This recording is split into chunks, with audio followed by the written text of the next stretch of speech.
자, 그러면 시작을 하겠습니다. 안녕하세요. 저는 세종인재평생교육진흥원장인데요. 오늘 좌장 겸 또 사회를 맡았습니다.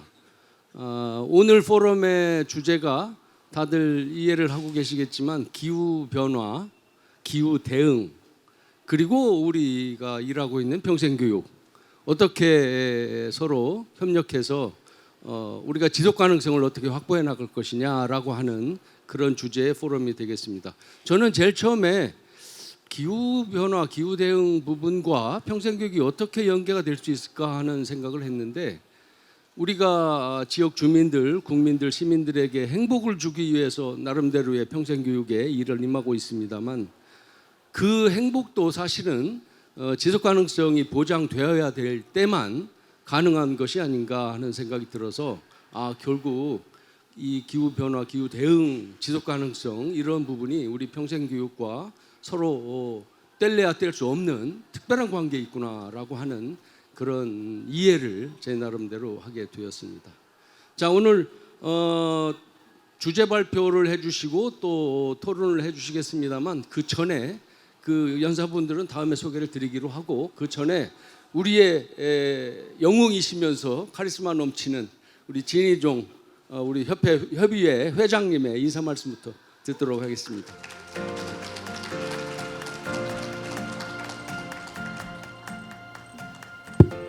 안녕하십니까. 제주평생교육장학진흥원장 진희종입니다. 반갑습니다. 우리 남궁영 원장님 평소에 이제 위트를 잘 안 하는데 오늘은 또 각별히 기분이 업된 것 같아요. 아마 서귀포 기온도 좋고 어제 그 잠자는 데가 상당히 편안했던 것 같습니다. 인사 말씀 올리겠습니다.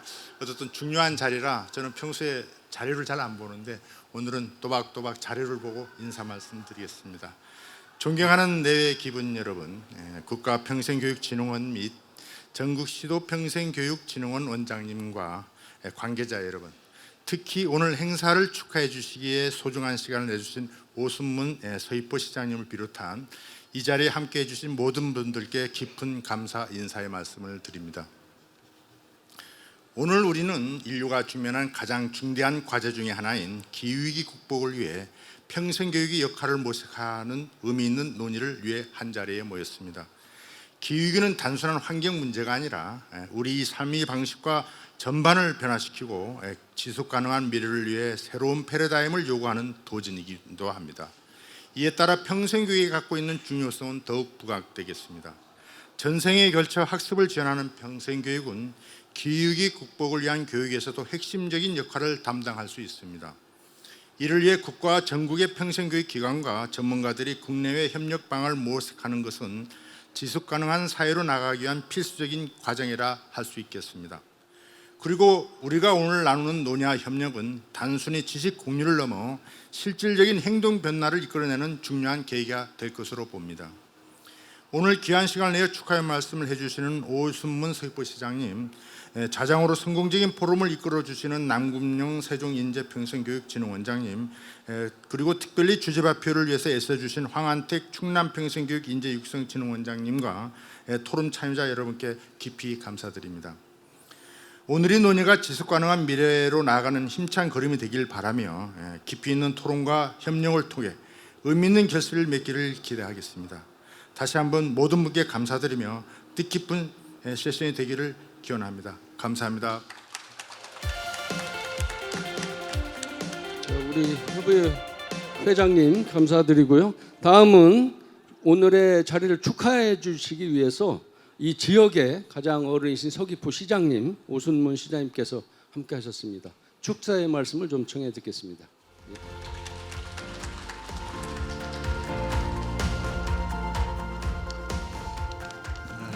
안녕하십니까. 반갑습니다. 서귀포 시장 오순문입니다. 다시 한번 인사드리겠습니다.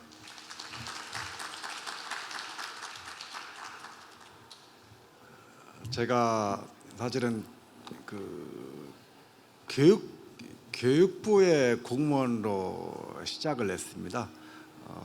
그러니까 지금 현재는 공무원 연수가 지금 만 36년이 다 돼가고 있습니다.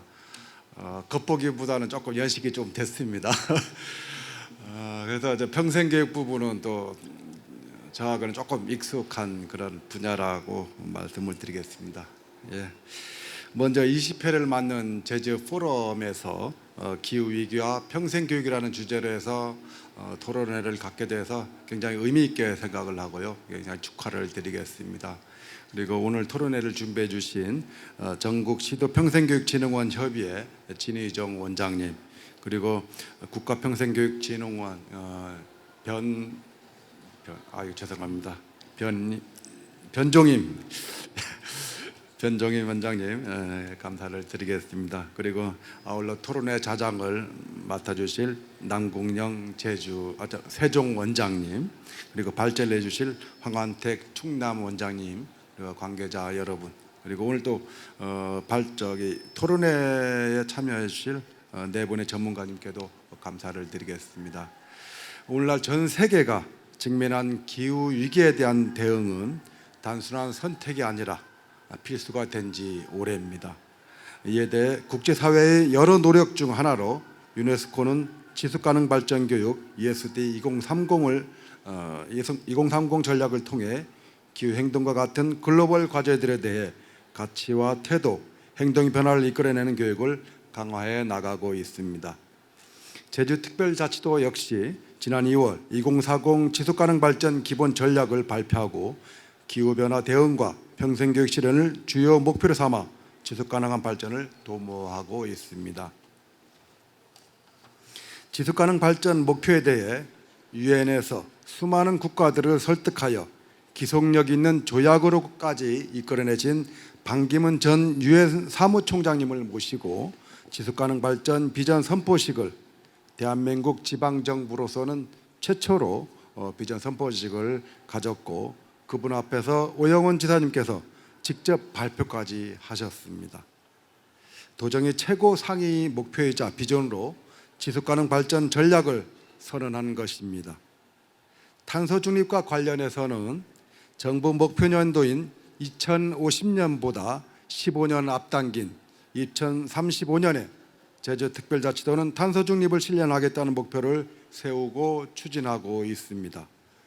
지난 4월 14일에는 제주도 내 전체 전력 사용량을 100% 재생에너지로 충당하는 RE100을 4시간 동안이나마 달성하는 성과도 거두었습니다.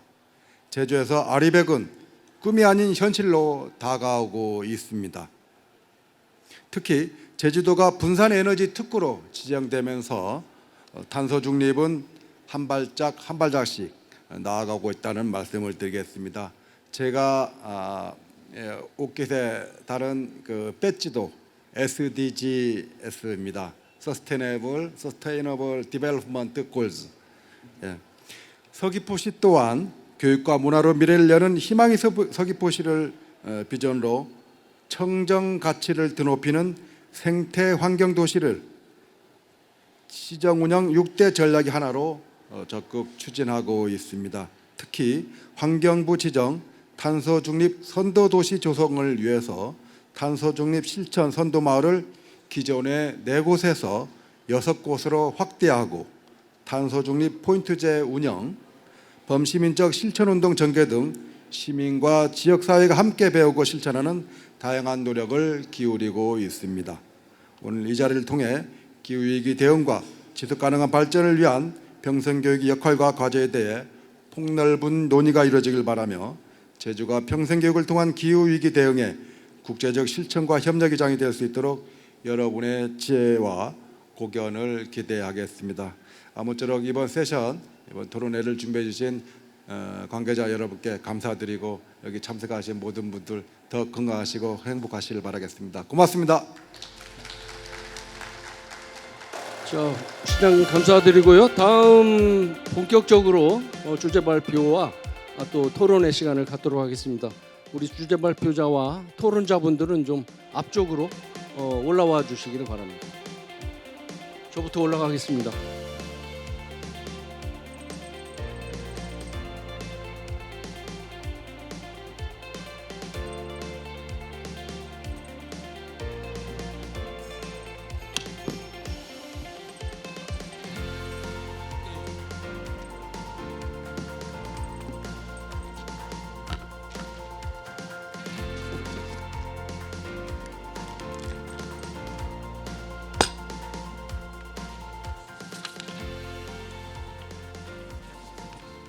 자, 여러분, 본격적으로 오늘 기후 위기와 탄소 중립 대응을 위한 평생교육 국제협력 증진 방안에 대해서 주제 발표를 듣고 또 각계 전문가분들을 모셔서 의견을 듣는 순서를 진행하도록 하겠습니다. 자, 먼저 오늘 주제 발표와 토론을 해주실 분들을 좀 간략하게 소개를 올리겠습니다. 우선 황원택 충남의 평생교육진흥원장님, 여러분들 다 잘 아시는데요. 우리 황 원장님께서 주제 발표를 해주시겠습니다만, 황 원장님은 우리 평생교육과 인재 육성을 위해서 살아오신 분이다, 이렇게 얘기할 수 있을 것 같습니다. 특히 최근에는 우리 시도 평생교육진흥원 협의회의 부회장을 맡으시면서 또 특히 정책위원회 위원장을 맡으셔서 우리 평생교육 발전의 방안을 혼자 잠도 안 주무시고 연구해내셔서 지난번 국회의장도 만나고 교육위원회 위원장도 만나고 많은 성과를 지금 기대하도록 터전을 만들어 주신 분입니다. 자, 박수로 환영해 주시기 바랍니다. 자, 다음 토론자도 일괄해서 소개를 올리겠습니다. 제일 먼저 변종임 우리 국가평생교육진흥원의 평생교육 정책본부장님이십니다. 여러분들 다 아시다시피 평생학습 도시라든가 평생 교육에 관한 바우처 사업, 여러 가지 사업들을 총괄해서 지휘하고 계시고, 저희들 17개 시도의 평생교육진흥원을 물심양면으로 지원해주고 계신 분이시죠. 이따가 주요 정책의 논의에 대한 의견을 좀 한번 쭉 들어보시는 것도 좋을 것 같습니다. 다음은 베냐야 도론 씨입니다. 베냐야 도론 씨께서는 헬렌 도론 코리아의 대표이사 CEO이시면서 저도 여러분들한테 얘기를 들었습니다만 교육에 있어서 즐거운 교육을 추구하신다고 그래요. 그런 철학에 대해서 한번 이따가 한 토론 시간에 말씀을 좀 들어보시면 좋겠다 하는 생각이 듭니다. 박수로 다시 한번 환영해 주시고요. 세 번째 토론자는 우리 박종국 경기도 평생교육진흥원 평생교육 본부장이십니다. 우리가 같이 일하고 있는 분 중에 한 분이기 때문에 가장 친숙할 수 있는 분이다라는 생각이 들고, 원래 언론인으로 활동을 쭉 해오시다가 우리 평생교육 현장에서 특히 경기도 지역의 평생교육을 총괄해서 지휘하고 계신 분이 되겠습니다. 현장의 목소리를 좀 누구보다도 더 정확하게 말씀을 주실 수 있지 않을까라고 하는 기대를 합니다. 마지막으로 토론자 변원정 선생님께서 유네스코의 지속가능 발전 교육과 녹색교육 파트너십 팀장님이신데 줌으로 이따가 참여를 하실 겁니다.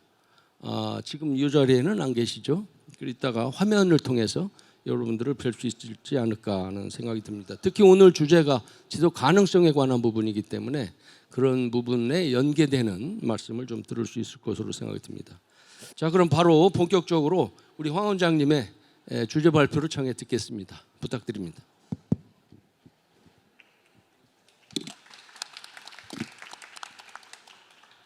방금 좌장님으로부터 소개받은 충남 평생교육 인재육성진흥원 원장 황원택입니다. 잠은 잘 자고 있습니다. 원래 발표를 다른 세션에서 많이 앉아서 하시더라고요. 그런데 기후 위기의 대응을 어떻게 앉아서 할 수 있겠느냐? 저는 서서 기후 위기에 대응하겠다는 마음으로 서서 발표를 하게 되었습니다. 기후 위기를 걱정하고 평생교육을 사랑하는 이 자리에 계신 모든 관계자 여러분 정말 고맙습니다. 특히 전국 각 시도 평생교육진흥원에서 나오신 원장님들 그리고 직원 여러분 정말 반갑습니다. 오늘 이 자리에 작은 날개짓이 세상에 널리 퍼져서 세상을 변화하는 그 첫걸음이 되었으면 합니다. 지금부터 본격적으로 제 말씀을 시작하겠습니다. 세상을 관통하는 큰 원리 하나가 있습니다. 그것은 바로 세상의 모든 것은 변한다는 것입니다. 이거에 대응하는 또 하나의 원리가 있습니다. 바로 적자 생존의 원칙입니다. 적응하는 것만이 세상에 살아남습니다. 그것은 어쩌면 인류도 마찬가지일지도 모릅니다. 여러분들이 보고 계신 사진은 우주사진입니다. 무한대의 우주 공간입니다. 우리가 살고 있는 은하계만 해도 무려 1000억 개의 태양과 같은 별들이 있습니다. 이 넓은 우주 공간에 아주 아름답게 빛나는 초록별 하나가 있습니다. 바로 우리가 살고 있는 지구입니다. 이 지구에는 무려 25만 년 전서부터 호모사피엔스라고 불리는 인류가 살고 있습니다. 약 80억 명이 이 초록별에 살고 있습니다. 그런데 혹시 이런 생각 해보셨는지 모르겠습니다. 인류는 멸망할 수 있을까?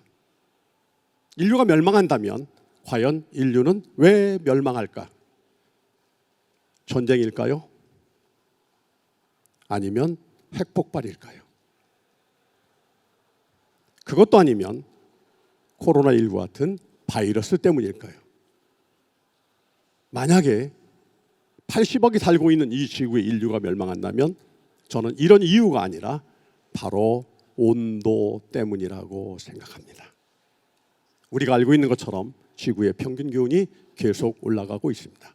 지구 온도가 1도 오르면 세계는 12%만큼 더 가난해진다고 합니다. 그런데 상상할 수 없이 빠른 속도로 지구의 온도가 올라가고 있습니다. 지구의 온도가 올라간다면 우리는 생각지도 않은 홍수를 경험하게 될 수밖에 없습니다. 감당할 수 없는 가뭄을 경험해야만 합니다. 그리고 또 정말 중요한 친구 하나가 있습니다. 바로 우리를 벌벌 떨게 만든 벌들입니다. 근데 정말로 우리가 벌침이 무서워서 벌벌 떠는 게 아니라 이 벌이 사라짐으로 해서 우리가 먹을 수 있는 온갖 곡식과 과일들을 세상에 구경할 수 없게 될지도 모릅니다. 정말로 우리를 벌벌 떨게 하는 벌들이 사라지는 위기가 바로 온도에서부터 이루어집니다. 그래서 지금부터 약 10년 전 2015년 파리 기후 협정에서 1.5도를 유지하자고 하는 파리 기후 협정을 맺게 됩니다. 이제 겨우 10년 지났는데 무슨 일이 일어났는지 아십니까? 재작년 겁니다. 이것은 역대 가장 뜨거운 기후. 마지노선 1.5도씨가 위협받고 있다고 했는데 바로 작년에 지구 온도가 1.5도씨 이상 올라서 기후의 마지노선이 뚫렸습니다. 이것이 바로 우리가 살고 있는 지구입니다. 그 원인은 바로 CO2입니다. 그래서 우리가 바로 탄소 중립을 지켜야 되는 거죠. 배출량과 흡수량을 비슷하게 맞추는 것. 이것이 핵심이 바로 CO2입니다. 그러면 지금까지 이야기한 기후위기와 평생교육에 어떤 관련이 있느냐? 평생교육은 사회 전반에 걸쳐서 곳곳에서 이루어지고 있습니다. 이 기후위기에 대한 대응은 정부와 지자체와 기관과 많은 단체들과 학교에서 하고 있지만 가장 효율적으로 기후위기에 대응할 수 있는 곳이 바로 무엇이냐? 저는 평생교육이라고 생각합니다. 그래서 평생교육 차원에서는 기후위기를 장기적이고 복합적인 해결 과제라는 인식을 공유해야 합니다. 그리고 아직은 우리 일이 아니고 나와는 관계없다고 생각하는 기후위기에 대한 인식을 전환하고 행동을 촉진할 필요가 있습니다. 이러한 역할을 평생교육을 통해서 해야 한다는 것입니다. 많은 곳들에서 기후위기에 대한 그리고 탄소 중립 대응을 위한 교육들이 이루어지고 있습니다. 그러나 대부분의 교육들이 일회성 교육에 그치고 있습니다. 이 부족한 부분을 바로 평생교육의 영역에서 메워줘야 합니다. 기후위기에 대응은 이제 개인의 실천을 넘어섭니다. 심각한 국가적, 사회적, 지구 전체의 위기로 우리가 받아들여져야 합니다. 평생교육이야말로 이러한 기후위기 대응을 위한 지역사회의 실천 기회를 제공할 수 있는 가장 좋은 수단이 됩니다. 이 자리에 계신 원장님들 그리고 평생교육 관계자 여러분, 여러분들이 평생교육의 차원의 기후위기를 끌어들일 수 있다면 그것은 25만 년 동안 살아온 인류를 이 지구에서 계속 살아갈 수 있게 구하는 매우 중대한 일임을 우리는 알아야 합니다. 그런데 이러한 기후위기가 단순히 한 지역, 한 국가의 문제가 아니라 전 인류의 문제로 인식되어야 한다는 것입니다. 제가 처음에 우주와 지구 이야기를 꺼냈습니다. 우리는 초록별 지구에서 함께 살고 있는 공동체입니다. 이 문제가 전 인류의 문제로 인식되어야 합니다. 그래서 국제 협력 방안을 오늘 이 자리에서 발표하게 되는 겁니다. 지역사회와 국가와 글로벌 차원의 협력이 필요합니다. 탄소 중립도 마찬가지입니다. 화석 연료를 줄이고 신재생 에너지로 전환해야 합니다. 서귀포 시장님께서 아까 4시간 동안 신재생 에너지만으로 도시가 돌아갈 수 있게 해주셨다는 아주 뜻있는 말씀을 해주셨습니다. 에너지 절약, 생활 습관이 이루어져야 합니다. 이 생활 습관을 잡아줄 수 있는 것도 바로 평생교육의 차원에서 이루어져야 합니다. 저탄소 제품 사용하고 계십니까? 자원 절약하고 계십니까? 아니면 재활용 습관화하고 있습니까? 이러한 모든 과정도 결국은 평생교육을 통해서 이루어져야 합니다.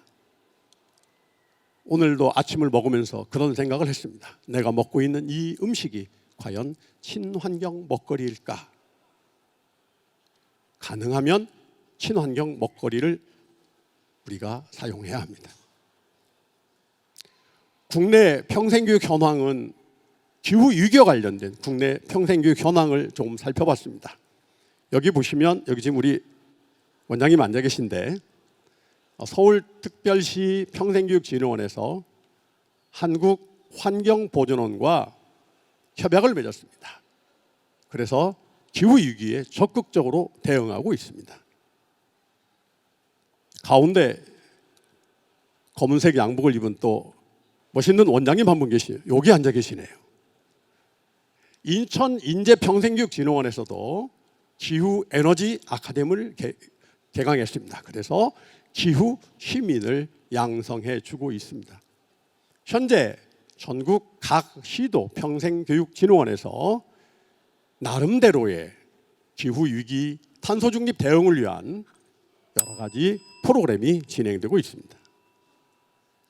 다른 대학들도 여러 가지 프로그램이 진행되고 있습니다. 환경교육 지도사라는 것이 있는데 뒤에서 많은 얘기가 나올 텐데요. 현재 환경부에서 환경교육 지도사를 양성하고 있어서 여러 평생학습관에서 이러한 기후 관련 교육이 진행되고 있습니다. 각 시도 기후변화 교육센터입니다. 그러면 기후위기에 대한 평생교육 효과가 있느냐? 어떤 연구조사의 결과에 의하면 지식 및 인식 변화가 59%에서 84% 늘었다. 참여 의향과 실천 의지가 35%에서 67%로 늘어났다는 기록이 있습니다. 그러므로 평생교육은 기후위기 대응에 매우 효과적입니다. 그러나 한계가 있습니다. 국가 차원의 정책이 미비합니다. 뿐만이 아니라 우선순위에서 밀리다 보니까 예산 확보가 어렵습니다. 많은 시민들이 저건 우리 일이 아니야, 남의 일이야 라고 생각하고 있습니다. 그리고 이러한 교육을 받을 그리고 실천할 실질적 동기가 부족합니다. 이런 교육을 받고 실천하는 것이 자격증을 주고 직업이 되어야 하는데 그것들이 아직 많이 부족합니다. 그리고 현재의 교육 프로그램은 이론 중심이고 실천이 부족합니다. 뿐만 아니라 기후 분야를 교육할 전문 강사도 부족합니다. 그러면 어떻게 해야 되느냐? 첫째 말씀드립니다. 기후 위기 교육을 법제화할 것을 요구합니다. 이제 평생교육 기관을 통해서든지 어느 기관을 통해서든지 평생교육, 기후교육이 의무화되어야 합니다. 그리고 지자체에서도 조례를 제정하고 지역사회 그리고 단체와 공동 운영해야 합니다. 뿐만 아니라 인센티브 제공을 통한 참여를 유도하고 참여 중심 교육으로 확대해야 합니다. 현재 기후위기 전문 강사가 있다는 말씀 혹시 들어보셨습니까? 간혹 들어보셨을지 모르겠는데 아직 전혀 활성화되고 있지 않습니다. 기후위기를 전문적으로 교육할 전문 강사를 양성해야 되고 이분들에 대한 정기적 연수를 통해서 기존 강사의 재교육을 실시해야 합니다. 해외는 어떻게 진행되고 있을까요? 유네스코 철저하게 기후위기에 대응하고 있습니다. 미국도 블루스쿨이라는 이름으로 기후위기 대응 교육하고 있습니다. 인도네시아도, 브라질도, 이탈리아도, 뉴질랜드도, 독일도 에코스쿨 프로그램을 운영하면서 기후위기에 대응하고 있습니다. 호주도 하고 있고요. 그러면 이제 평생교육 국제협력 방안에 대해서 마무리 말씀으로 드리겠습니다. 우선 우리가 양성한 교육 전문가 그리고 외국의 교육 전문가와 학습 교류가 필요합니다. 그러므로 이런 전문 강사에 대한 국제 연수를 활성화하고 연구 교류도 강화하고 그래서 기후 강의 전문가를 양성해야 합니다. 두 번째는 현재 유네스코 등 많은 국제 기구들이 있습니다. 이 국제 기구의 네트워크를 활용해야 합니다. 각국의 나라들이 각각의 기후 교육을 실시할 것이 아니라 플랫폼을 구축해서 프로그램, 교육 자료, 연구, 우수 사례 등을 같이 공유하는 것들이 필요합니다. 그리고 각국에서 개발한 평생교육 프로그램을 같이 공유하고 확산하고 국제적으로 공동 연구를 해야 합니다. 처음에도 말씀드렸지만 기후위기는 한 나라, 한 지역만의 문제가 아닙니다. 우리 지구촌 모두의 문제이기 때문입니다. 제가 처음에 적자생존 말씀드렸습니다. 단순히 적응하는 것만으로 우리가 이 지구에서 더 이상 살아낼 수 없습니다. 뼈를 바꾸고 태를 벗어나는 환골탈태의 새로운 각오가 필요합니다. 기후위기, 탄소 중립을 위한 평생교육의 근본적 개혁과 변화를 위한 도약, 이제 이 자리에서 새로운 각오로 다시 시작해야 됩니다. 경청해 주셔서 감사합니다. 네, 우리 황 원장님 수고 많으셨고 감사드립니다. 결국 우리가 할 일이 좀 더 늘어날 것 같아요. 지속 가능성을 확보하기 위해서는 실천을 담보할 수 있는 평생교육이 이루어져야 되는데 그거를 결국 우리가 담당해야 되지 않겠습니까? 결국 우리가 할 일이 많아졌구나라는 생각이 들고요. 이런 부분을 정책적으로 어떻게 뒷받침할 건지 우리 변종임 본부장님 말씀을 또 듣겠습니다. 네, 말씀드릴 기회 주셔서 감사합니다. 황 원장님 발표 잘 들었습니다. 말씀 주셨듯이 기후 위기는 단순한 환경 문제가 아니라 우리 모든 문화, 경제, 복지 이런 전반적인 사회에 영향을 미치는 복합 위기인 것을 우리가 확실히 알 수 있었습니다. 이러한 복합적인 위기를 어떤 과학적인 문제로만 해결할 수 없고 이 부분은 우리 시민사회의 행동 변화와 그리고 문화적 전환을 우리가 같이 만들어 가야만 그 가능성의 실마리를 찾을 수 있는 상황이라고 말씀 주셨습니다. 그리고 그 가운데 핵심이 바로 우리 평생교육이 그 역할, 역동성을 갖고 그 문제를, 숙제를 해결하는데 중심이 돼야 된다라는 그런 말씀으로 제가 잘 들었습니다. 사실 기후 시민성을 요즘 이곳저곳에서 이야기하고 있습니다. 이 기후 시민성이라는 것이 무언가 제가 봤더니 기후 변화에 적극적으로 참여하고 대응하고 책임지는 그러한 태도와 양상을 전부 다 포함해서 클라이밋 시티즌십이라고 설명하는 것을 봤습니다. 그동안 우리가 평생교육에서 아주 많은 영역들을 다루고 있었지만 우리 평생교육 6대 영역 중에 지금 7대 영역이죠. 중에 가장 약한 부분이 시민교육이죠. 그리고 또 시민교육 안에서 또 이 기후위기와 변화 이런 관련된 교육이 과연 얼마나 될까? 아마 여기 계신 분들도 그렇게 많을까? 적을까? 실천을 하고 있을까? 의문을 가지실 수 있을 텐데요. 원장님 발표에서도 주셨지만 사실 굉장히 많은 사례들이 있습니다. 우리 시군 그리고 시도 우리 평생교육진흥원의 차원에서 하고 있는 부분들도 많이 있고요. 전남 평생교육진흥원장님 계시지만 전남에서는 그 시군 모두 함께해서 전남현 생태학습도시 조성 사업을 추진을 하고 계시고요. 그리고 서울진흥원장님 아까 또 사례를 말씀 주셨지만 서울시는 환경보존원과 함께 평생교육 측면에서 환경보존 추진 체제를 아예 수립을 하셨어요. 서울진흥원의 서울시민대학에서 교육과정 개발하고 그리고 서울대학교 그 도시 환경대학원 서울대학교 환경대학원에서 도시명예 석사과정을 또 운영을 하고 그러니까 굉장히 다양한 서울시에 있는 환경 관련 주체들을 서울평생교육진흥원이 허브가 되어서 엮어서 그 시너지를 낼 수 있는 그런 구조를 만드는 과정들도 볼 수가 있었습니다. 그리고 우리 평생학습 도시가 전국에 201개가 있죠. 네, 이제 우리 모든 기초자치단체의 89%가 평생학습 도시예요. 우리나라만큼 평생교육 추진 체제가 잘 갖춰진 나라는 전 세계 찾기는 어렵습니다. 그것도 법에 근거해서 국가에 있고 시도 평생교육진흥원이 있고 그리고 우리 시군의 평생학습 도시가 있고 읍면동 학습센터까지 법에 근거해서 지금 추진이 되고 있죠. 작년부터 읍면동 학습센터 추진하느라고 우리 시군의 시장구청장님께서 굉장히 애들을 쓰고 계시는데요. 이제 우리 생활권까지 학습에 연결이 좀 되어 있습니다. 우리 학습 도시들에서 하고 있는 그 사례들을 살펴보니까 은평구 같은 경우는 16개 그 읍면동 학습센터 전체에서 31개의 이 기후 행동 실천 평생 교육을 실천하는 사례들을 볼 수 있었어요. 특히 4월 22일 날 지구의 날을 맞이해서 은평 같은 경우는 일주일 동안 주간을 설정을 했어요. 기후위기 행동변화 주간을 설정해서 복지관, 도서관, 평생학습관 모든 그런 시설들에서 기후위기 대응, 탄소 중립 관련 프로젝트도 운영하고 실천 행동도 하고 하는 형태로 해서 굉장히 구체적으로 추진하는 경우도 봤습니다.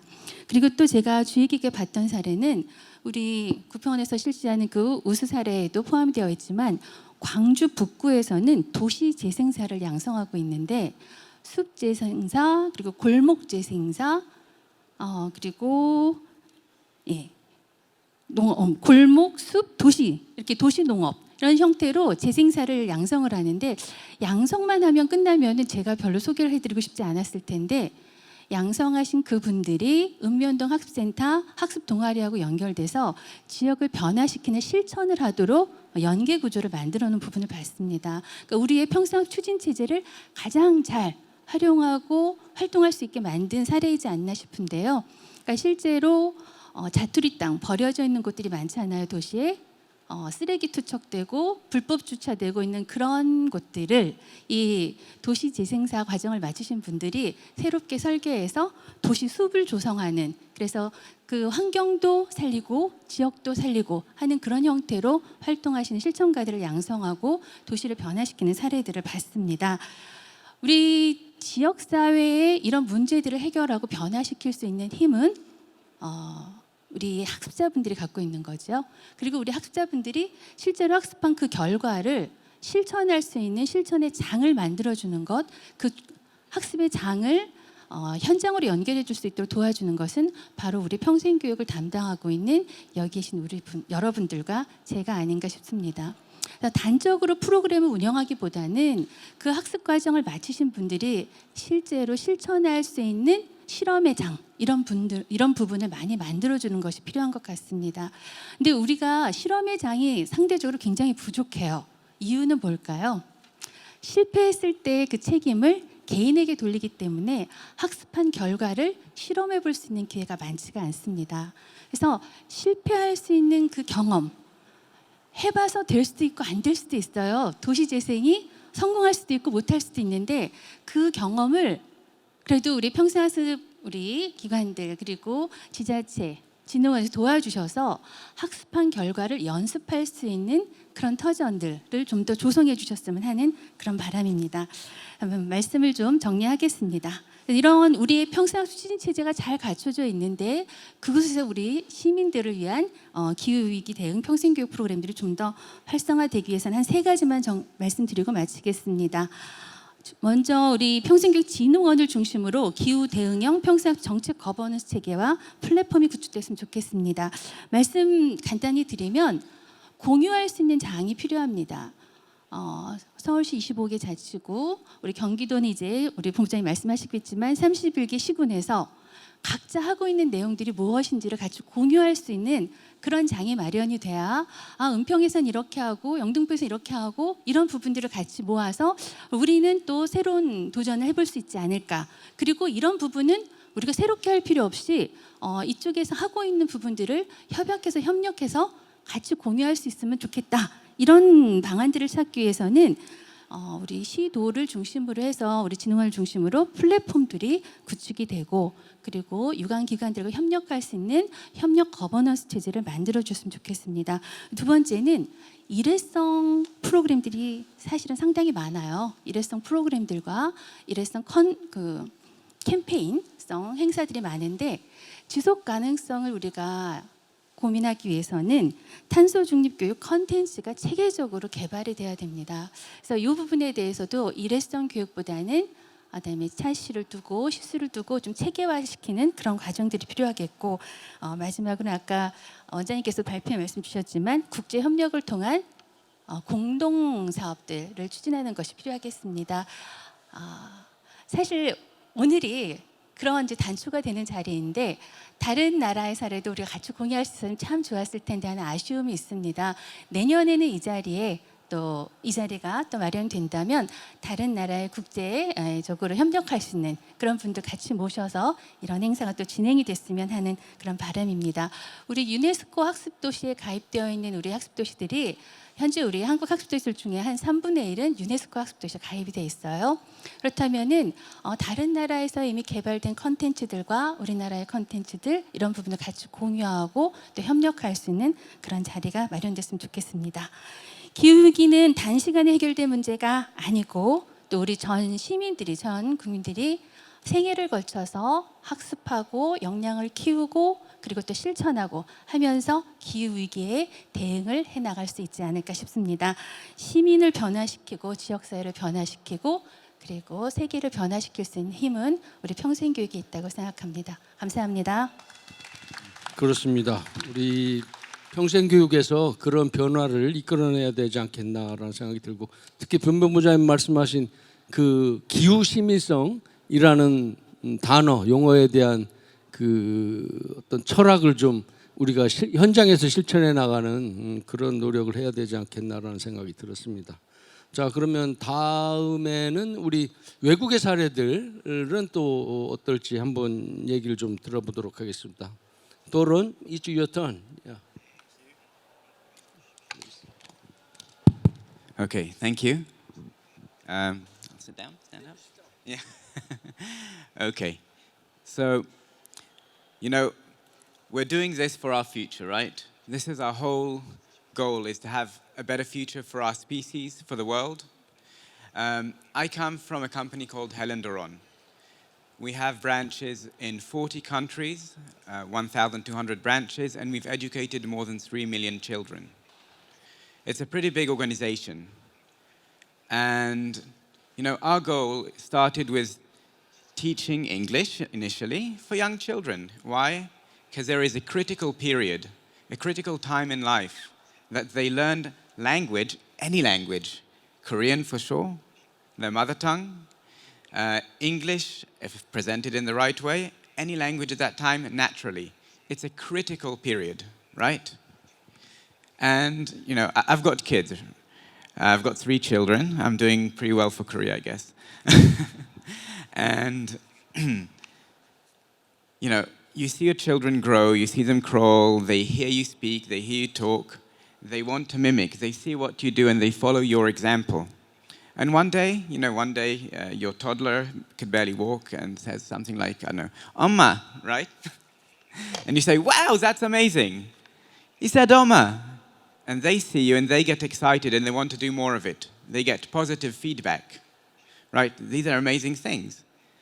And this is a natural way we learn language and we get curious about anything. We are natural learners. I mean, we all here agree, right? But when we're young, we're real natural learners. We don't need to work hard for it. If it's presented in the right way, it's fun, it's natural, and we don't know that we're learning, we're not studying, but we are naturally learning. And that's the way at Helen Doron we managed to educate so many children to be fluent at English at a young age. Now, because we really care about children's future, and we really, really do, that's what we're doing it for, we realize that in order for the children to have a future, one of the main, biggest risks and obstacles here is climate change. You know, it's making sure they live happy and safe in a future that they can live in, right? The world we're leaving for our children. And we decided in 2016 to stop serving any meat. Like, we became a full plant-based organization in 2016. We realized that there is one single action you can make that is bigger than all transport, bigger than energy to a high extent because of the energy it takes. And that is what we vote for. We're a democracy, right? This is what we vote for 3 times a day personally. What we eat, what we have in our plate. For us, it came from values. The values we instill in ourselves and in the next generation. We want to see, a better world. And we can't have a better world if, to be honest, we vote against it 3 times a day. It doesn't work like that. So, personally, I've also taken, the deep dive, and I've stopped eating any. Basically, I only eat plant-based. And to be honest, it does feel much better. And I realized you don't need it for our health. Actually, we need it for our taste. And is our taste, and after you get used to it, by the way, you don't crave meat or anything anymore, but is our taste worth our children's future? Is it worth it? So, no, not really. I don't think so. I think we can live happily, healthily without it. And I believe, that this change we've made is, personally, it's the biggest single thing that any personal individual can make in order to save our children's future. And I wish this was more widespread knowledge. I mean, we can cry for government for help, which is great. I mean, government should help. They should help with policy. They should help educate adults that this is the single biggest driver. And it's not enough talked about. It's very inconvenient because we do it 3 times a day. But it is the single biggest driver of climate change. And not just climate change. I mean, most of the diseases we have, the origin is from animals. And that is actually farming animals increases the rate of disease. If you want to talk about swine flu, about bird flu, about other things, where do you think they come from? We're making it, we're causing it. So there are lots of reasons to do it. The question is, are people willing to do it? Are people willing to make a big personal change? Our habits are formed, usually eating habits, till the age of 4 or 5. Afterwards, it's much harder to change. Same like with language learning, right? Same like with a lot of things in life. I believe that children that grow to eat a lot more, in our kindergarten we serve a plant-based menu, and it's in Korea. And it's actually very successful. In the beginning, parents make a face. They complain. But at the end, they do come because they like our education, and they say, wow, thank you. Before that, my child would never eat anything except rice and meat. But after this, my child's asking for broccoli. My child's asking for, they're coming to us to ask how we make stuff at the kindergarten because the children are craving it.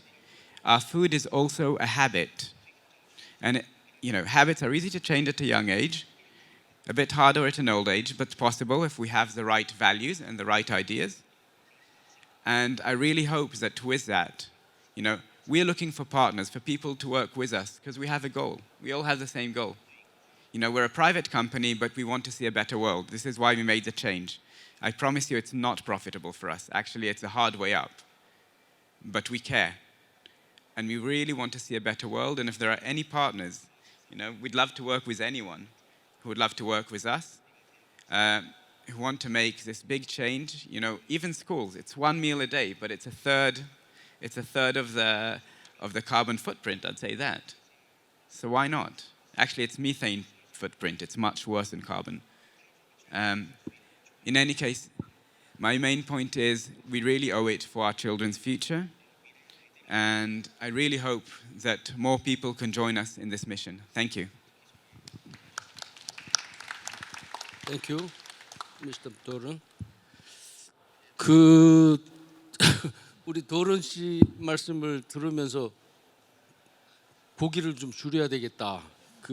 건강을 위해서도 줄여야 되지만 기후 변화 대응을 위해서도 줄여야 되겠다라는 생각이 들고요. 역시 아이들 교육을 함에 있어서 억지로 공부시키는 게 아니라 즐거운 교육이 될 수 있도록 생활 속에서 평생 교육이 생활 속의 변화를 이끌어갈 수 있는 중요한 수단이지 않나 하는 생각을 함께 하게 되었습니다.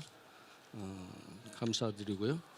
다음에 우리 박종국 경기도 평생교육진흥원 본부장님 말씀을 좀 청해 듣겠습니다.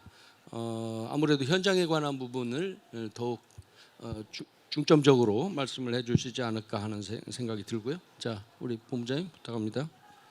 예, 소개받은 경기도 평생교육진흥원의 박종국입니다. 사실 옆에 외국 연사부는 오기 전에 무대 앞에서 좀 인사를 나눴거든요. 근데 한국말 되게 잘하십니다. 그리고 같은 경기도 옆에 또 오산에 계시고 또 저와 같이 애가 셋입니다. 그리고 또 뭐 사생활 얘기하시는데 그거는 뭐 별건이라서 외국어로 아까 들어야겠다 생각했는데 한국말 잘하시니까 뭐 정확히 들리지는 않지만 일부 좀 공감되는 부분이 있었습니다. 그래서 그런 부분 말씀 감사드리고 저는 현장 얘기를 하려고 합니다. 환경 감수성 얘기와 경기도 사례 그리고 등 4가지 정도를 말씀을 드리고요. 아까 경기도 평생학습도시 우리 변 본부장님께서 말씀을 주셨는데 경기도는 31개 시군이 있습니다. 그리고 2020년도에 평생학습도시로 31개 모두 지금 선정이 돼 있고 선정 이 과정에 저희 진흥원이 컨설팅을 꾸준히 저희가 해오고 있고 그런 도시 지정 받은 거에 큰 역할을 저희가 하고 있다고 생각합니다. 그리고 네트워크 이런 부분도 저희가 많이 하고 있고 또 오늘 보니까 경기도에 계셨던 분들 일부 시군에서 오셨어요. 그런 부분도 보니까 되게 좀 감사하다는 말씀을 드리고 저는 이 사례 중심을 정확한 전달을 해서 원고 중심으로 말씀을 드리도록 하겠습니다. 오늘 이 자리는 전 인류가 직면한 기후위기라는 공동의 과제에 대해 평생교육 차원에서 글로벌 협력의 중요한 전환점을 모색하는 자리입니다. 경기도 사례를 중심으로 탄소 중립 사회 전환을 위한 평생교육의 역할과 이를 위한 국제적 협력 방안에 대해 말씀드리고자 합니다. 크게 4가지로 말씀을 드리도록 하겠습니다. 첫 번째, 기후위기 속 평생교육의 역할, 환경 감수성에 대해 말씀드리도록 하겠습니다. 기후위기는 더 이상 특정 집단의 문제가 아닌 우리 모두의 현실입니다. 극한 기상현상은 이미 우리의 일상을 깊숙이 침투했으며 이러한 상황에서 기후 문제에 대한 인식, 변화의 필요성에 대한 공감, 그리고 실천 가능한 시민 역량을 의미하는 환경 감수성 함양이 시급합니다. 평생교육은 이러한 맥락에서 핵심적인 역할을 수행할 수 있습니다. 정규 교육 시스템과는 달리 평생교육은 전 세대를 아우르며 지역 사회와 긴밀하게 연계된 맞춤형 교육을 제공할 수 있습니다. 이는 탄소 중립 실현을 위한 시민 의식 변화, 지속 가능한 생활 양식의 내재화, 그리고 지역 사회 기반의 실천을 효과적으로 촉진하는 데 필수적인 요소입니다. 두 번째, 경기도의 노력입니다. 지역 기반의 기후 환경 생태계 구축입니다. 경기도는 약 400만 명의 도민을 대상으로 광역형 평생학습 생태계를 구축해 왔습니다. 최근에는 기후 위기 대응, 시민 역량 강화를 핵심 목표로 다양한 정책적 시도를 진행하고 있습니다. 구체적인 사례는 자료집이 있지만은 첫째는 도민 대상 기후 시민 온라인 강좌를 진행하고 있습니다. 경기도가 운영하는 온라인 평생학습 플랫폼 지식이라는 사이트가 있습니다. 여기는 8개 분야 1,700개의 강좌가 있고 저희는 이 부분을 적극 활용하고 있습니다. 둘째, 기후행동 실천 캠페인 연계 학습 공동체 운행입니다. 셋째, 중장년층 대상 생활기술 전환 교육을 하고 있습니다. 넷째, 세대 간 기후 공감 토론회를 정기적으로 진행하고 있습니다. 다섯째, 경기도 베이비 부모 행복 캠퍼스 사업을 진행하고 있습니다. 세 번째, 국제 협력 방안입니다. 탄소 중립이라는 전 지구적 과제 해결에 기여하기 위해 평생교육 분야의 국제 협력을 더욱 심화되어야 합니다. 이를 위한 4가지 전략을 제안합니다. 첫째, 지역 기반 국제 교육 콘텐츠 공유 및 개발이 필요합니다. 국제적으로 개발된 탄소 중립 교육 콘텐츠는 보편적인 가치를 지니지만 각 지역의 특수한 사회, 문화적 배경과 기후 조건에 대한 고려가 부족할 수 있습니다. 따라서 이러한 콘텐츠를 각 지역의 맥락에 맞게 재해석하고 주민들의 실제적인 요구에 부합하는 맞춤형 프로그램을 전환하는 지역 기반과 협력이 필수적입니다. 둘째, 디지털 학습 기반의 글로벌 교육 인프라 구축이 필요합니다. 기후 위기 대응 교육의 접근성을 높이고 시 공간의 제약을 극복하기 위해 디지털 기술을 적극적으로 활용해야 합니다. 무크, 메타버스 기반 학습 공간, 실시간 공동 프로젝트 등을 통해 지속 가능 발전이라는 공동의 주제에 대한 글로벌 학습 플랫폼 구축을 제안합니다. 경기도의 온라인 평생학습 플랫폼 지식은 이러한 방향으로 나아갈 수 있는 잠재력을 가지고 있습니다. 향후 기후 변화 대응 콘텐츠에 다국어 지원을 확대하고 국제적인 공동 운영 체제를 도입하여 글로벌 학습 네트워크를 강화할 필요가 있습니다. 이 평생학습 플랫폼 이 지식은 저희 경기도에서 구축을 해서 지금 운영하고 있고 지금 단계별로 31개 시군 모두에게 이 지식 플랫폼을 저희가 직접 공유하고 있습니다. 그래서 예를 들어서 오산시다. 그럼 오산시의 시민이 직접 저희가 동일한 사이트를 좀 권한을 줘서 직접 이 서비스 이용할 수 있게 저희가 단계별로 연간 한 3-4개의 시군 대상으로 저희가 계속 인프라 구축을 우리가 확대해서 지금 진행해주고 있습니다. 셋째, 생애 주기별 맞춤형 국제 교육 프로그램 공동 개발 및 교류입니다. 기후 위기에 대한 인식과 대응 방식은 연령대별로 상이하게 나타납니다. 청소년에게는 참여와 실천 중심의 교육이, 청년에게는 정책 참여를 유도하는 학습이, 중장년에게는 직업 전환 및 생활 방식 변화를 지원하는 교육이, 노년층에는 축적된 경험과 지혜를 활용한 공동체 기여 방안 모색이 효과적입니다. 요 생애 주기별 맞춤 교육도 아까 말씀드린 것 마냥 저기 베이비 부모 대상으로 행복 캠퍼스를 운영하고 있습니다. 시범적으로 5개 시군과 그리고 직영 사업으로 저희 진흥원이 거점별로 3군데 수원, 고양, 안산을 대상으로 직접 우리가 운영하고 있습니다. 넷째, 평생학습 도시간 기후 변화 대응 네트워크 구축입니다. 전 세계 평생학습 도시들이 기후 위기 대응이라는 공동의 목표를 중심으로 네트워크를 구성하고 정기적인 포럼과 워크숍을 개최하여 관련 정책과 실전 사례를 공유하는 것이 필요합니다. 이러한 네트워크는 각 도시의 학습 정책 발전을 촉진하고 혁신적인 아이디어를 공유하며 공동 프로젝트 추진에 동력을 제공할 수 있습니다.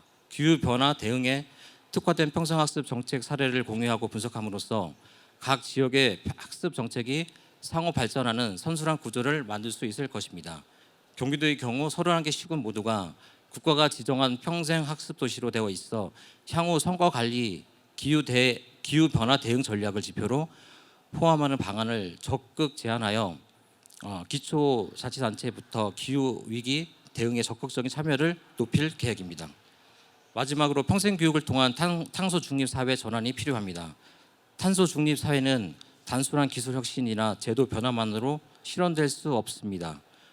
시민 개개인의 인식 변화와 자발적인 행동 변화가 필수적이며 평생교육은 바로 이러한 변화를 이끌어내는 핵심적인 역할을 수행합니다. 경기도 평생교육진흥원은 앞으로 지역 기반 학습의 실천력, 디지털 기술의 확장성, 그리고 국제사회와의 긴밀한 협력이라는 세 가지 축을 중심으로 지속 가능한 미래를 만들어 가는데 최선을 다할 것입니다. 오늘 논의된 내용들이 단순한 아이디어 공유를 넘어 국제적인 정책과 실천으로 이어지는 중요한 첫걸음이 되기를 기대합니다. 감사합니다. 네, 우리 박 본부장님 감사합니다. 역시 경기도가 뭐 규모면으로 보나 또 하는 일의 내용으로 보나 저희들이 좀 따라서 벤치마킹을 해야 될 것들이 많지 않나 하는 생각이 드네요. 저 중간에 좀 안내를 좀 드리면 우리 지금 마지막 그 토론을 마친 다음에 한 25분 정도 이 자리에 계신 플로어에 계신 여러분들 전부 다 참여하는 자유 토론 시간이 있습니다. 우리 토론자에게 또 주제 발표자에게 질문을 주셔도 좋고요. 또 개인의 뭐 의견을 비력하시는 것도 나쁘지 않겠습니다. 하나씩들 준비를 해 주시기 바랍니다. 저 뒤에까지 계신 모든 분들에 해당되는 내용이 되겠습니다. 자, 그러면 마지막 토론자로서 우리 변원정 유네스코 본부의 지속가능 발전 교육과 녹색 교육 파트너십 팀장님이신데요. 줌으로 한번 연결을 시켜보겠습니다. 우리 변 팀장님은 양력을 보니까 그 통영시에서 지속가능발전 교육재단의 사무국장을 하셨더라고요. 그러면서 또 유네스코에 가서 또 일을 하시니까 국제사회와 우리 지역사회를 서로 넘나들면서 일을 하고 계신, 그래서 저희들이 더 오늘 토론의 내용이 더 궁금한 그런 분이 되겠습니다. 오늘 말씀을 좀 정해 듣겠습니다. 변 팀장님 네. 부탁합니다. 네, 감사합니다. 제 말씀 잘 들리시나요? 네, 잘 들립니다. 예. 네. 안녕하세요. 저는 변원정이라고 합니다. 지금 유네스코 본부가 있는 그 파리 기후협정 10주년을 지금 기념하고 있는 파리에서 연결을 해서 인사를 드립니다. 저희가 지금 간단하게 소개해 주신 대로 이제 기존에 이제 그 한국에서 또 평생학습 도시이기도 한 이제 통영에서 일을 하다가 지금 유네스코에서 지속가능 발전 교육 담당과에서 특히 녹색 교육 파트너십이라는 게 기후변화 교육 파트너십입니다. 그래서 나중에 자세히 말씀드리겠지만 그 담당을 하고 있습니다. 앞서 이렇게 초대해 주시고 또 이렇게 설명해 주신 대로 제주도에서 정말 다양한 일들을 하고 계시면서 특히 아까 탄소 중립을 달성하기 위해서 여러 가지 노력을 하고 계시다는 말씀을 듣고 굉장히 고무적이라는 생각을 했었습니다. 그리고 토론자분들께서 여러 말씀들을 하셨지만 평생학습이 기후변화에 얼마나 중요한가, 특히 이제 그 생활인으로서 개개인의 실천뿐만 아니라 유권자로서 시민으로서 어떤 사회 구조적인 변화를 이끌어내고 또 그 자기 직업적인 전환을 통해서 자기 직업 속에서 이제 기후 대응을 할 수 있는 노력들을 같이 한다는 이런 여러 가지 측면에서 평생학습이 견인할 수 있는 사회 변화가 얼마나 큰가, 이런 말씀들을 많이 해주셨습니다. 특히 아까 되게 인상 깊게 들었던 것이 이제 황한택 원장님께서 기후 변화를 평생교육을 통해서 이끌어낼 수 있다면 정말 큰 변화가 일어나지 않을까, 이런 말씀을 해주셨는데요. 정말 그렇게 기후 변화라고 그 레이블을 붙인, 이름표를 붙인 프로그램들도 많이 있어야 하지만 그런 전문적인 것뿐만 아니라 모든 프로그램에서 모든 활동에서 이제 그 기후 변화를 그리고 지속 가능 발전을 녹여낼 수 있는 것이 이제 앞으로 우리가 지향해야 되는 방향이지 않을까, 이런 생각이 듭니다. 그런 면에서 이제 구체적으로 그러면 어떻게 할 것인가, 특히 이제 국제사회의 여러 가지 흐름들과 연계해서 할 수 있는 실천 활동들을 이제 한 5개 정도 소개를 한번 드려볼까 합니다. 첫 번째로 큰 틀에서는 이제 상호 교류와 학습, 그래서 서로가 서로에게서 배울 수 있는 그런 노력들이 필요하다고 아까 많은 분들이 말씀하셨는데요. 작년 12월 달에 있었던 유네스코 그 세계 평생학습 도시 총회에서도 주제가 기후변화 교육이었습니다. 그래서 저희가 유네스코 안에서도 기후변화 교육이 평생학습 도시들을 통해서, 그리고 평생학습 기관들과 그 관계자들을 통해서 어떻게 그 확산될 수 있을 것인가를 많이 준비하고 있는데요. 그 자리에 참석하셨던 분들도 계시겠지만 이제 유네스코 평생학습 도시 네트워크 안에 기후변화 교육, 지속가능 발전 교육을 전담하는 분임이 이제 있습니다. 그래서 지금 샹하이와 함부르크가 지금 그 공동 의장을 맡아서 진행하고 있는데요. 이 자리에 계신 많은 도시들 중에서도 관심 있으시다면 그런 분임에 참석하셔서 국제적으로 네트워크도 하시고 또 그 비슷한 그런 여건이나 그 활동들을 하고 계시는 도시들과 교류할 수 있는 기회들이 이제 그 열리지 않았을까 이런 생각이 듭니다. 그리고 우리가 지금 이 포럼을 제주도에서 하고 있는데 제주도가 또 유네스코 생물권 보전 지역이고 세계 지질공원이고 세계 자연유산이지 않습니까? 이런 여러 가지 이제 그 자연 그 지역에서 할 수 있는 지속가능 발전 교육, 기후변화 교육을 위한 가이드, 지역사회 가이드가 지난달에 2월 달에 또 발간이 됐습니다. 제가 관련 링크는 토론문에 이제 넣어놨는데요. 그런 가이드를 보시면서 각 지역사회에서 할 수 있는 실천 활동들의 어떤 힌트나 또 사례들을 한번 보실 수가 있지 않을까 이런 생각이 듭니다. 그리고 세 번째로는 아까 그 도론 씨가 말씀하셨던 것처럼 우리가 기후변화 교육을 할 때 가장 중요한 것이 어쨌든 큰 틀의 사회적인 가치와 지향을 바꾸는 그런 큰 사회적인 변혁을 만드는 일이 아닐까 싶습니다. 그런 의미에서 지난 2022년에 유엔 사무총장인 안토니오 구테레스 사무총장이 주재를 해서 교육 혁신 포럼 정상회의를 뉴욕에서 했었습니다. 그 교육 혁신 정상회의에서는 코로나19 당시에 우리 학교들이 많이 문을 닫았기 때문에 교육에 여러 가지 이제 차질이 빚었었는데요.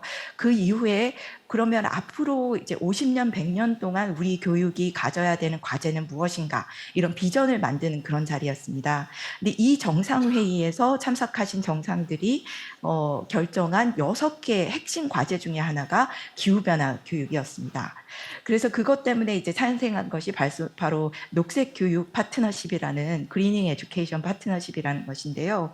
여기에서 이제 특히 지금 1,700여 개의 기관 단체들과 또 93개국이 지금 참석하고 있는 그런 파트너십이 되었는데 여기서 지금 그 도시들께 이 평생학습 관계자분들께 관심 있어 하실 만한 그 자료들이 몇 가지 나왔습니다. 그 중에 첫 번째로 그 기후변화를 어떻게 평생학습에 담아낼 것인가 하는 컨텐츠 개발에서 국제적인 가이드가 최소한의 우리가 동의하는 어떤 큰 틀의 비전을 담은 가이드가 필요하겠다라는 논의가 있어서 그것이 바로 기후변화 교육과정 가이드라는 것이 작년에 발간이 됐습니다. 지금 이제 전 세계적으로 그 7개 국어로 지금 번역되고 있고 차차 이제 한국어로도 번역이 되길 기대하고 있는데요. 그 가이드를 보시면 기본적으로 그 인지적으로 우리가 지식으로서 기후 변화를 아는 것뿐만 아니라 사회의 감성을 이제 개발하고 또 행동으로 실천을 옮길 수 있는 내용을 여러 가지 분야로 환경뿐만 아니라 사회, 경제 분야에서 기후 변화를 어떻게 우리가 사회의 큰 변혁을 이끌어내는 방향으로 할 것인가 이런 내용들을 담고 있습니다. 그래서 5살부터 성인까지 이용할 수 있는 그런 기본 가이드를 만든 건데요. 무려 2년 반 동안 저희가 국제적으로 여러 그 이해관계자들의 의견을 수렴해서 만든 가이드이기 때문에 각 그 도시에서 이런 그 교육 과정을 개발하실 때 그 큰 틀에서 이런 그 기본적인 어떤 방향성을 설정하시는 데 도움이 되셨으면 좋겠습니다. 그리고 두 번째로 교육 시설들을 이제 하는 기후변화 교육 학교 가이드라고 부르지만 사실은 교육 시설 가이드입니다. 이런 그 교육 시설들 우리 주민자치센터도 있고 교육 평생학습 시설들이 많이 있지만 그런 교육 시설들이 어떻게 하면 기후변화의 교육을 할 수 있는 것인가에 대한 가이드가 있고요. 세 번째로 이번 그 11월에 개최될 브라질에서 개최될 30차 기후변화 총회에서 이제 발표가 될 예정이지만 지역사회 사회 기후변화 교육 가이드도 지금 만들고 있습니다.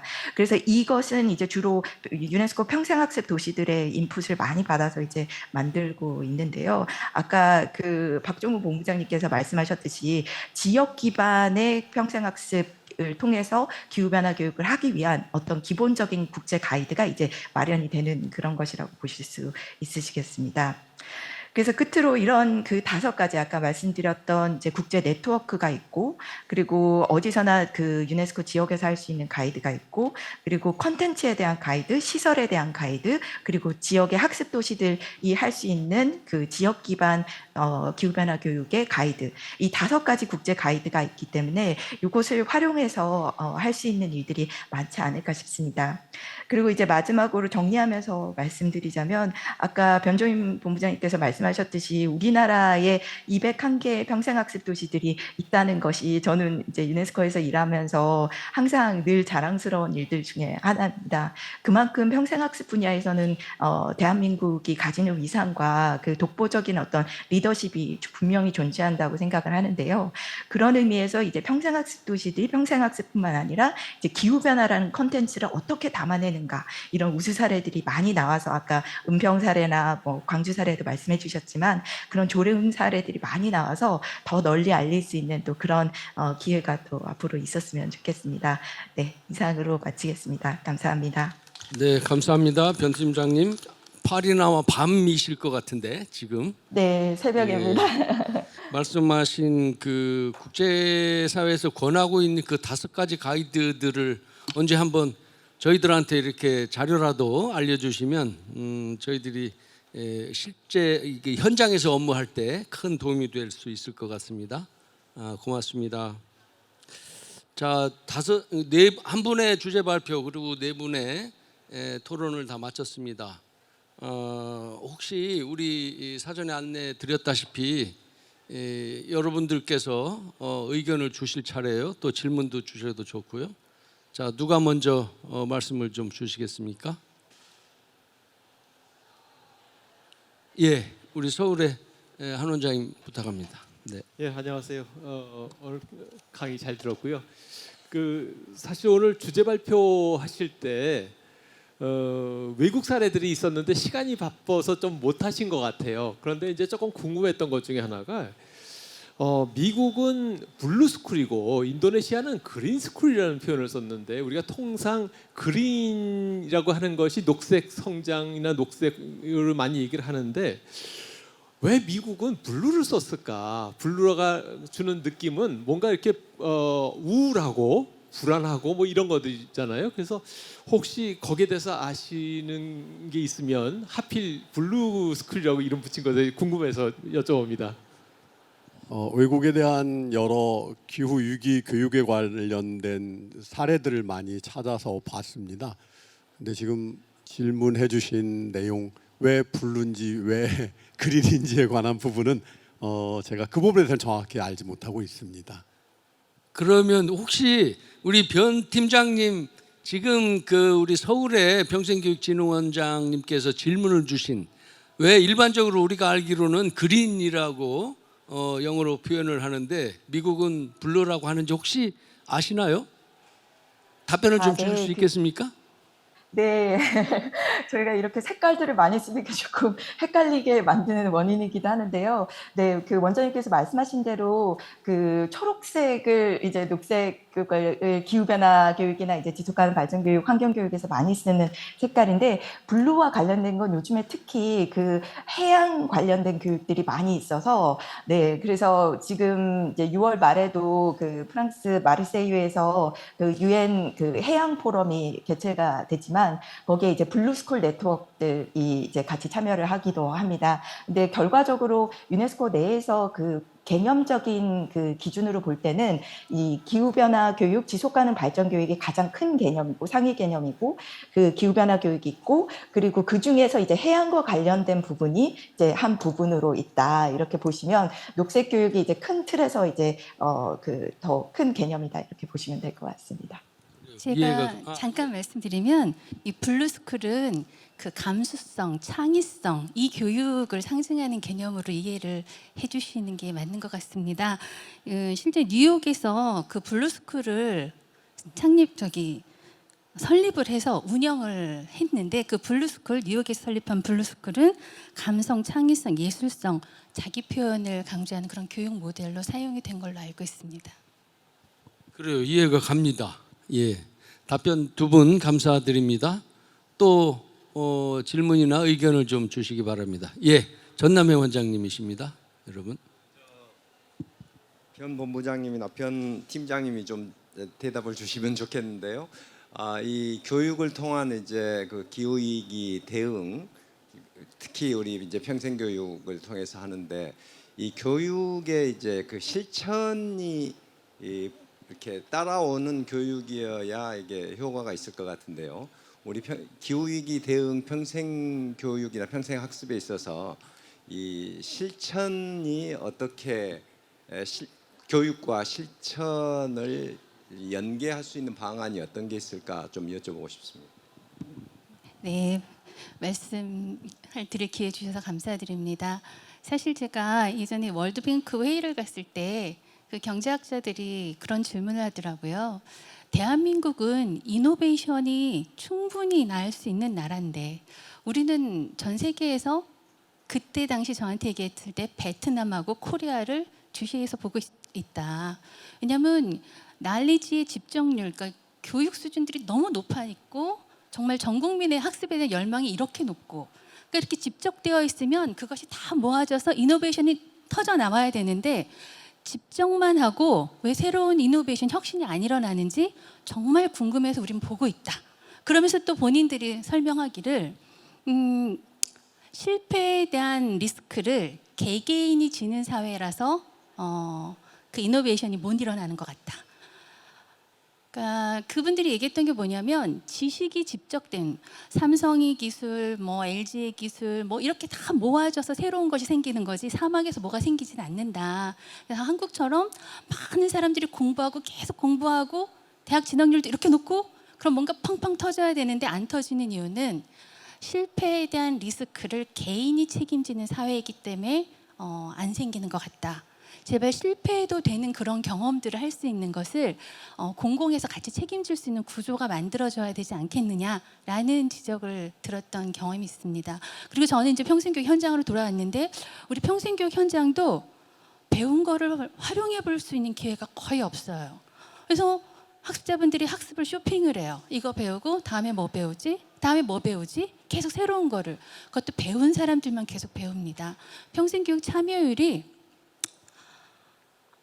너무 아쉽게도 우리 40%밖에 안 되죠. 10명 중에 4명만 계속 평생교육에 참여하고 있고 10명 중에 4명의 우리 국민들은 평생교육에 참여할 기회조차 갖지 못한 상황이 계속 반복이 되는 건데 이 참여한 분들이 계속 학습을 쇼핑하는 것이 아니라 학습한 결과를 활용하고 실천할 때 우리 지역사회에서 작은 변화가 일어나는 부분이라 아까도 제가 그분을 강조를 좀 드렸던 부분입니다. 근데 아까 제가 이제 광주 북구의 그 사례를 말씀드렸던 이유는 뭐냐면 도시 재생사 양성 과정, 환경 무슨 전문가 과정 이런 거 많은 기초자치단체에서 합니다. 근데 교육 프로그램으로 끝나는 경우가 너무 많아요. 근데 그때 그 제가 광주 북구는 보니까 예비 재생사, 도시 재생사 양성 과정 이거를 마치고 다음 단계를 마치면 그러니까 시 차원의 평생학습관에서 양성을 하고 그 다음에 읍면동 학습센터로 연결을 해요. 이분들이 가서 월데이 클래스도 하고 원데이 클래스도 하고 하면서 지역사회의 그 작은 그 학습 동아리들하고 연결이 돼서 우리 지역사회에 버려진 땅, 이런 놓치고 있는 부분들 이런 것들을 같이 찾아요. 지역사회 문제를 우리가 해결해야 되는데 가장 잘하는 분은 지역 주민들이니까 이분들이 같이 팀이 돼서 같이 움직이고 그 문제를 해결하기 위해서 우리가 배운 지식, 숲 재생, 그다음에 도시 재생, 도시 농부 재생, 뭐 이런 것들, 골목 재생 이런 팀들이 다 같이 모여서 어떻게 설계할까 디자인하고 그래서 실제로 공터 버려졌던 그 자투리 땅 쓰레기만 모아졌던 그런 불법 주차되던 그런 곳들을 다시 그 광주 북구 고기 안에서 숲으로 조성해서 시민들에게 환원시키는 그런 활동들을 하는 것들을 봤는데요. 그 역할을 광주시 북구 평생학센터에서 그 허브센터 역할을 해준 거죠. 그리고 그 우리 읍면동 학센터로 그리고 평생교육사 선생님들이 실제로 동아리로 활동하는 우리 주민들하고 연결해줘서 그런 것들이 일어났는데, 저는 프로그램을 제공하는 것으로 끝나는 게 아니라 그 프로그램에 참여했던 분들이 실천할 수 있는 실천의 장을 만들어주는 그 여지, 그 룸을 만들어주는 역할들을 우리 평생교육 관계자분들께서 같이 고민해 주셔야 되지 않을까 싶어서 말씀을 드렸습니다. 예, 아마도 저도 그래 느끼고 있지만 여러분들께서도 그렇게 느끼시지 않을까 싶은데 참 오늘 많이 배웁니다. 해야 될 일을 많이 찾게 되는 것 같습니다. 한 두세 분 정도 더 질문을 좀 받고 그러겠습니다. 혹시 한 분 더 말씀 주시죠. 우리 원장님들뿐만이 아니고 뒤에 우리 실무자분들께서도 좀 의견을 주세요. 네, 예, 우리 광주 원장님. 예, 예.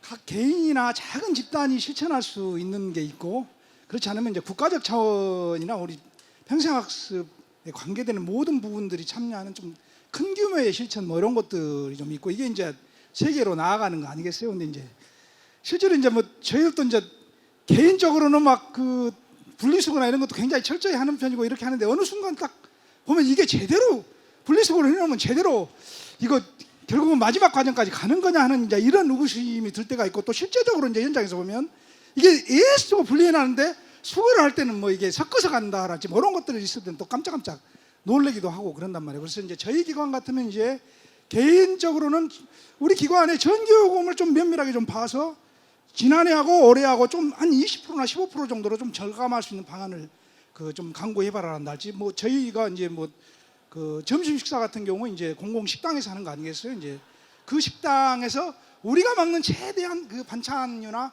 국이랄지 이런 것이라도 좀 줄일 수 있는 이런 것들을 좀 실천하자라는 뭐 이런 것들은 좀 하는데, 실제로 이제 큰 단위에서 어떻게 좀 실천할 것인가 이제 이런 부분들이 굉장히 좀 어렵단 말이에요. 그래서 이제 우리 아까 그 국가평생교육진흥원의 본부장님 말씀하셨는데, 이게 좋은 사례가 있으면 그 좋은 사례를 최소한 우리 그 시도평생교육진흥원 협의회하고 시군구 그 평생학습 그 평생도시 협의회 이런 정도라도 좀 규모를 좀 큰 실천을 좀 할 수 있는 거.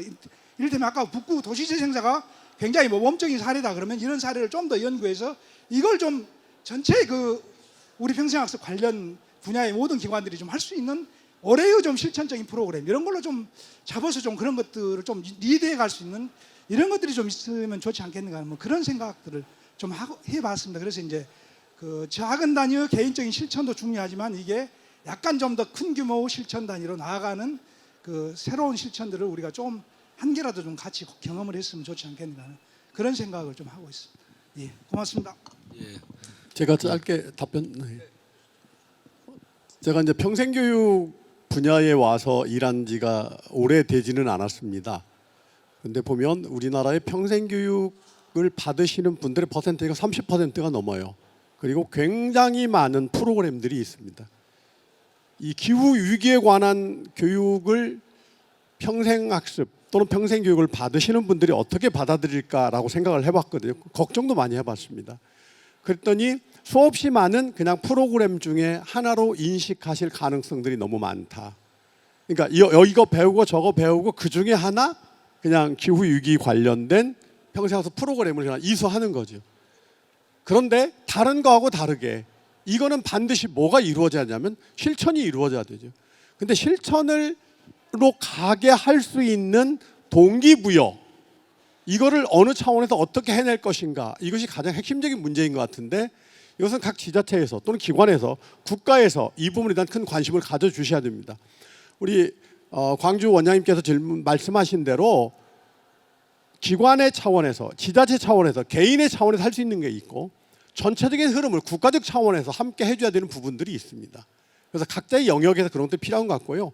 지금 오늘 이 큰 주제는 국제협력 방안입니다. 계속 고민하는 거예요.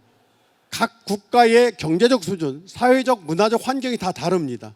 어떻게 그러면 국제적 협력을 얻어낼 수 있을까? 전체 국가를 하나로 묶을 수 있는 단체는 제가 보기에는 유엔 하나밖에 없습니다. 특히 유네스코, 지금 유네스코에서 일하고 계시잖아요. 그래서 유네스코에서 이 기후위기 대응을 위한 아주 각별한 관심을 가지고 거기서 어떤 프로그램을 만들고 지원하고, 그리고 각 국가별로 하나로 묶어서 협력할 수 있는 체제를 만들어주지 않으면 각 국가별로 또는 알아서 협력하는 체제는 상당히 어렵지 않느냐. 그런 의미에서 우리 큰 주제가 결국은 국제 협력 방안을 찾아내는 것이었다면 오늘 큰 의미가 있다, 이렇게 생각합니다. 예, 감사합니다. 자, 한 분 정도만 더 의견을 좀 듣겠습니다. 자, 플로어에서 한 번 더 말씀해 주실 분. 자, 예, 그래요. 고맙습니다. 네, 안녕하세요. 저는 충남 청년센터에서 재직하고 있는 윤영석이라고 하는데요. 오늘 그 기후 위기 전문가라는 이제 항목을 보고서 생각이 많이 들었었는데, 첫 번째로 혹시 제가 제안 드리고자 하면서 질문 드리고 싶은 게, 이제 지역에 있는 청년층이나 이제 경력 단절 여성 같은 분들이 이제 일자리를 쉽게 구하지 못하고 교육의 기회를 많이 찾고 있는 것을 저는 현장에서 많이 보게 되는데요. 혹시 이러한 분들을 위해서 기후 위기 전문가 양성 과정을 이렇게 운영하면서 실천하실 계획은 없으신지 먼저 여쭤보고 싶고요. 두 번째로 이제 생각이 들었던 건, 전 이제 환경 교육 같은 걸 많이 들으면서 이제 강의식 교육이나 이제 제로 웨이스트 뭐 제작품 만드는 교육으로 한정되지 않았나라는 생각을 좀 했었는데, 혹시 이런 것도 동아리나 포럼 활동을 통해서 새로운 교육 방식을 제작하는 일종의 동아리 사업 같은 걸 이렇게 지원하는 건 어떨까라는 거를 제안드리고 싶었습니다. 예, 질문 감사합니다. 지금 이제 환경교육 전문 강사 양성에 관한 질문입니다. 처음 들어보셨을지 모르지만 생각보다 전국에 있는 각 지자체, 기관, 단체들에서 환경교육 전문 강사 양성 교육을 진행하고 있습니다. 근데 문제는 그런 분들이 활동할 수 있는, 그러니까 자격증을 취득하고 3급, 2급, 1급 다 있거든요. 활동할 수 있는 무대가 생각보다 많이 없습니다. 그래서 체계적으로 국가 차원에서 국가 자격증으로 저는 이 환경교육 전문 강사를 양성했으면 좋겠고, 이분들이 여러 곳곳에서 강의를 할 수 있는 좀 환경을 만들어 주는 것이 필요하다고 그런 생각이 듭니다. 여기에 지금 17개 시도 진흥원 원장님들하고 관계자들이 모두 와 있습니다.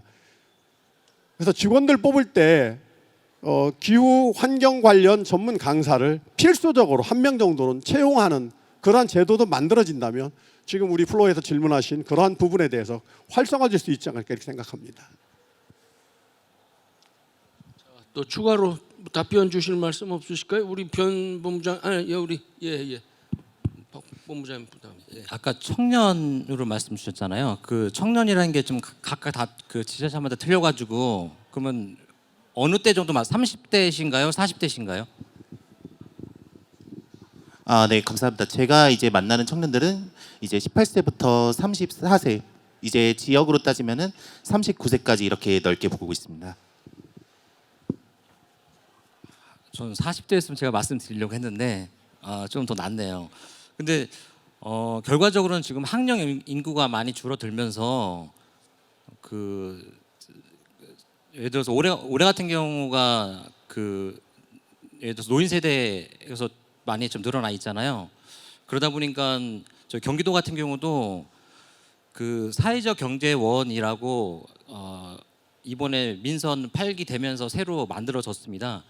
근데 사회적 경제 관련 쪽도 있지만 지금 많이 우선시하는 건 ESG 쪽으로 많이 하고 있고, 그쪽에서 과정을 그 기후 위기 관련된 부분을 하고 있습니다. 근데 그게 공격적으로 하지는 않고 저희 그 진흥원 같은 경우도 그러니까 ESG를 그 경기도 기관 중에서 제일 가장 공격적으로 하고 있습니다. 근데 지금 우리 신임 원장님 오셔서 하는 게 좀 더 공격적으로 갈 아마 가능성도 있고, 그만큼 경기도에서는 그런 아까 말씀드렸던 그 환경 감수성 이 부분이 많이 공감대가 형성이 돼 있습니다.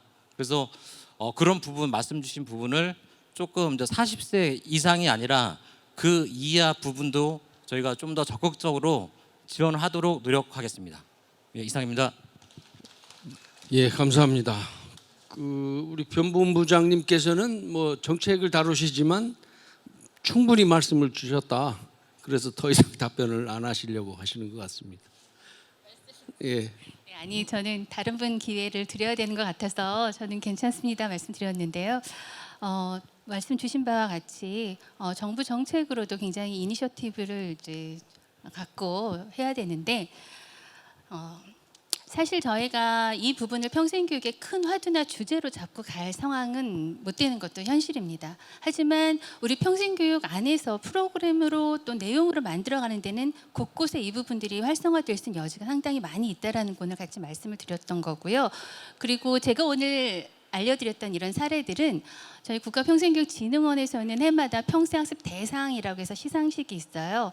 각 전국에서 평생교육에서 잘했던 사례들을 선정해서 장관상부터 이렇게 상을 시상하고 하는데 그때 선정됐던 사례들도 있고 또 우리 평생학습 도시들의 실천 사례 중에 우수했던 사례들을 또 수상하는 경우들이 있는데 그때 또 이렇게 선정됐던 사례들입니다. 이건 무슨 말씀이냐면 국평원에서는 이런 부분들을 자꾸 공유하고 활성화시키기 위해서 발굴하고 또 그 부분 수상을 통해서 격려하고 또 같이 나눌 수 있는 기회들 계속 만들도록 하겠습니다. 그리고 좀 더 실천할 수 있는데 지원할 수 있는 것이 무엇인가에 대해서도 좀 더 고민하고 노력하도록 하겠습니다. 네, 감사합니다.